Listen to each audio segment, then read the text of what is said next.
السلام علیکم دوستوں، امید کرتا ہوں آپ تمام دوست خیریت سے ہوں گے انشاءاللہ تعالی۔ میں ہوں آپ کا دوست محمد عامر۔ جی ہاں دوستو، سعودی عرب میں ایک بہت بڑا اناؤنسمنٹ جاری کیا گیا ہے ورکروں کے لیے۔ سعودی وزارت قانون کے مطابق کارکنوں کے سالانہ طبی معائنے کے فائل مرتب کرنا بھی ضروری ہوتا ہے۔ اس میں کسی وقت وزارت کی جانب سے درخواست کیا جا سکتا ہے۔ واضح رہے، مملکت میں وزارت افرادی کے قانون کے مطابق کارکنوں کے اقامہ جاری اور تجدید کرانے کے لیے میڈیکل انشورنس کرانا ضروری ہے، جس کی تمام تر ذمہ داری اجر کی ہوتی ہے۔ مملکت میں قانون و محنت کے مطابق اجر کی ذمہ داری ہے کہ وہ کارکنوں کو مقررہ ضوابط کے مطابق علاج کی سہولت فراہم کرے۔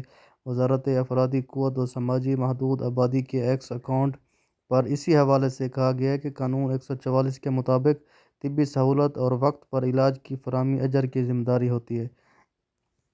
اس عمل میں کسی قسم کی کوئی کوتاہی نہ برتی جائے۔ واضح رہے، قانون محنت کے مطابق کارکنوں کا سالانہ بنیادی پر طبی معائنہ کرانا بھی اجر یا ادارے کی ذمہ داری انہوں نے شامل ہے، خاص طور پر ایسے پیشوں پر کام کرنے والے جن کی صحت پیشہ ورانہ امور کی ادائیگی کے دوران متاثر ہونے کا اندیشہ ہو، اور ان کارکنوں کا سالانہ بوڑھے ہاتھ پر طبی معائنہ کرانا ضروری ہوتا ہے۔